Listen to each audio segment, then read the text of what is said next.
Alhamdulillah pada hari ini kita bisa bertemu pada pembelajaran kelas 6 dengan materi baru, yaitu pada bab ke-7 tentang menerima qada dan qadar. Anak-anak sekalian, sebelum kita memulai pembelajaran kita, marilah kita sama-sama membaca bismillah. Bismillahirrahmanirrahim. Tujuan pembelajaran kita kali ini sesuai dengan tema kita, yakni menerima qada dan qadar. Maka tujuan pembelajaran kita hari ini adalah kalian harus memahami tentang makna dari qada dan qadar. Dan kalian juga harus mengetahui contoh-contoh qada dan juga contoh-contoh qadar. Anak-anak sekalian, yang pertama, untuk memahami makna qada, marilah kita perhatikan cerita berikut ini. Salim memiliki kemampuan menulis kaligrafi. Setiap hari, Salim berlatih meningkatkan kemampuannya dalam menulis kaligrafi. Salim berharap dapat ikut perlombaan kaligrafi pada tingkat kecamatan dan dapat memenangkannya. Namun, setelah mendapatkan kesempatan untuk mengikuti lomba kaligrafi tersebut, Salim gagal meraih juara tingkat kecamatan. Salim menyadari bahwa dalam perlombaan tersebut terdapat peserta lain yang lebih baik tulisan kaligrafinya daripada dirinya. Salim menyadari bahwa kegagalan ini merupakan kehendak Allah Subhanahu wa Ta'ala, karena Allah Subhanahu wa Ta'ala yang berkehendak atas segala sesuatunya. Salim percaya bahwa di balik kegagalan tersebut ada ketentuan lain yang merupakan hikmah bagi dirinya. Cerita yang barusan kita baca itu menggambarkan sebuah keyakinan terhadap qada. Apa sebetulnya yang dimaksud dengan qada? Mari kita simak. Salim kan ingin menjadi seorang juara lomba pada sebuah perlombaan kaligrafi di tingkat kecamatan. Dia punya kesempatan untuk itu, tapi dia pada akhirnya tidak menjadi seorang juara kaligrafi, dan dia menyadari akan adanya takdir Allah, akan adanya qada dari Allah Subhanahu wa Ta'ala, bahwa segala sesuatu tentu sudah ada yang menentukannya. Nah, kesadaran Salim merupakan keyakinannya terhadap qada. Lantas apa makna qada? Qada merupakan ketetapan Allah sejak zaman azali, yaitu ketetapan Allah sejak zaman mana makhluk sebelum diciptakan. Jadi Allah menentukan segala sesuatu yang akan terjadi kepada makhluk itu, baru kemudian diciptakan. Nah, itu disebut dengan zaman azali. Jadi zaman azali adalah zaman di mana makhluk sebelum diciptakan.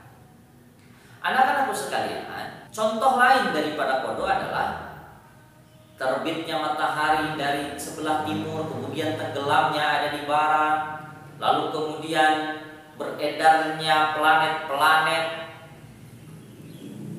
pada porosnya, pada garis edarnya. Ini merupakan contoh dari qada. Atau kematian seseorang sudah ditentukan kapan, hari kiamat juga sudah ditentukan kapan, tapi tidak ada yang tahu kapan akan terjadi hari kiamat. Ini merupakan bagian daripada qada Allah yang mesti terjadi pada makhluknya.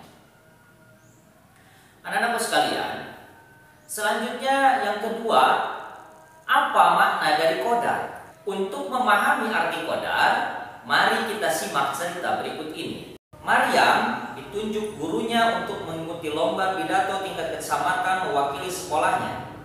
Maryam belum bisa mengarang pidato sendiri, ia meminta bantuan kakaknya Fahri. Setiap hari, Maryam melatih diri di muka kaca di kamarnya. Dengan suara lantang dan fasih, Maryam berusaha latihan pidato, kadang di kamar atau kadang di ruang tamu di hadapan ibunya. Maryam tidak merasa kesulitan menghafalkan ayat Al-Quran. Cuma gaya berpidato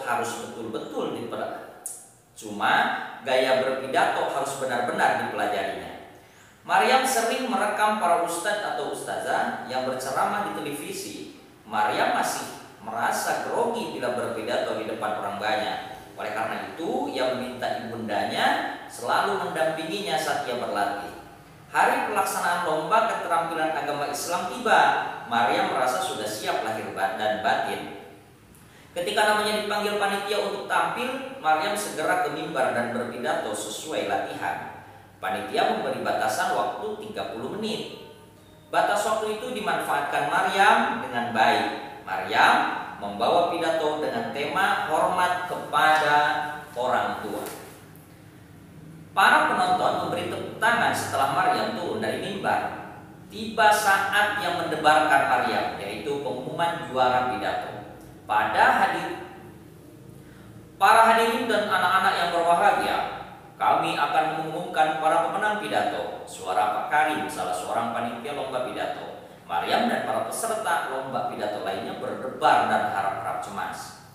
Anak-anak, pemenang pertama lomba pidato tahun ini jatuh kepada Maryam. Suara Pak Karim lantang mengumumkan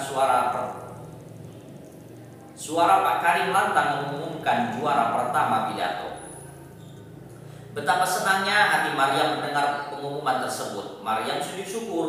Berbeda dengan Mila yang juga ikut lomba pidato, wajah Mila tampak sedih. Ia tidak bisa menyembunyikan kekecewaannya karena belum berhasil menjadi juara lomba pidato tahun ini. Mila menyadari bahwa ia tidak giat berlatih seperti Maryam. Anak-anak sekalian, berdasarkan cerita tersebut, Maryam berlatih dengan begitu keras untuk mendapatkan juara. Padahal tadinya dia tidak mampu dan tidak bisa membuat sebuah pidato, tapi dengan bantuan dan usaha yang keras, dia bersungguh-sungguh dan dia kemudian berhasil menjadi seorang juara pidato. Nah, makna daripada qadar adalah ketetapan Allah yang terjadi pada makhluknya. Ketetapan Allah yang sudah terjadi pada makhluknya. Jadi qadar merupakan ketentuan atau ketetapan Allah yang sudah terjadi pada makhluknya. Contohnya mana? Ini kita contohnya sekarang sedang belajar melalui video. Nah, ini merupakan qadar daripada Allah Subhanahu wa taala. Sedang dan atau sudah terjadi, itu qadar. Ketetapan Allah yang sedang atau sudah terjadi, itu namanya qadar. Anak-anak sekalian, qada dan qadar ini merupakan bagian daripada rukun iman yang 6. Qada dan qadar ini biasanya kita sebut dengan takdir. Takdir dibagi menjadi 2. Ada yang disebut dengan takdir mubrom, ada yang disebut dengan takdir mu'alaq. Takdir mubrom adalah takdir yang tidak dapat diubah. Sementara takdir mu'alaq adalah takdir yang bisa diubah. Takdir mubrom contohnya mana? Takdir mubrom contohnya adalah kematian, kemudian jenis kelamin, hari kiamat ditentukan oleh Allah, tidak ada yang tahu kapan dan pasti terjadi. Nah, kemudian tadi apa? Matahari terbit dari timur kemudian tenggelam di barat. Nah, ini merupakan contoh-contoh daripada takdir mubrom yang kita tidak bisa mengubahnya. Tidak ada yang tahu kapan kita akan mati, kan? Gak ada yang tahu jadwalnya. Enak dong kalau misalnya kita tahu jadwal kita akan mati, misalnya berdasarkan abjad misalnya. Enak betul. Yang huruf abjadnya Z lah. Kalau misalnya huruf A, lemburan bapak duluan, ya kan? Akan tetapi Allah merahasiakan itu semua. Tentu memiliki tujuan. Di antaranya adalah supaya manusia tetap berbuat baik sehingga dalam kehidupannya dia selalu menjadi baik. Anak-anak sekalian, Yang kedua tadi ada takdir mu'allaq. Takdir mu'allaq adalah takdir yang bisa diubah. Bisa diubah dengan apa?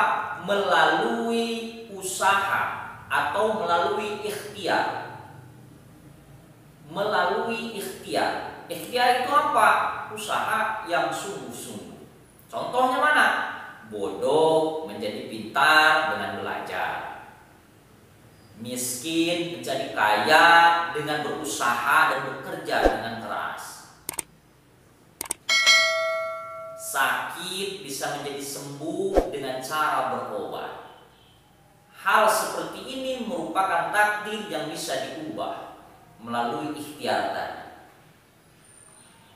Man jada wajada, barang siapa yang sungguh-sungguh pasti akan berhasil.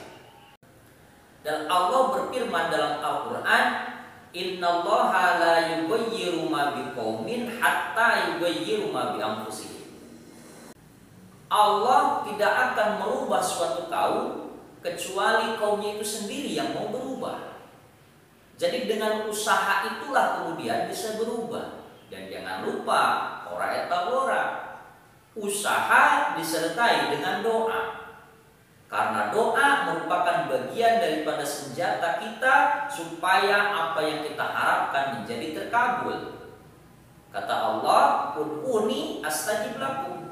Berdoalah kepadaku, aku akan mengabulkannya. Kata Allah. Maka dari itu, usaha dan doa satu paket yang tidak boleh ditinggalkan. Maka kita harus berdoa dan sambil berusaha. Berusaha sambil berdoa. Anak-anakku sekalian, bagaimana cara kita mengimani qada dan qadar ini? Caranya adalah dengan kita meyakini bahwa segala sesuatu yang terjadi dan yang akan terjadi merupakan ketentuan daripada Allah Subhanahu wa Ta'ala. Tidak ada yang terlepas dari pengawasan Allah Subhanahu wa Ta'ala, dan tidak ada yang terlepas dari pengetahuan Allah Subhanahu wa Ta'ala tentang apapun yang terjadi di alam dunia ini. Semuanya berdasarkan kekuasaannya. Anak-anakku sekalian, mari kita simpulkan pembelajaran kita pada hari ini.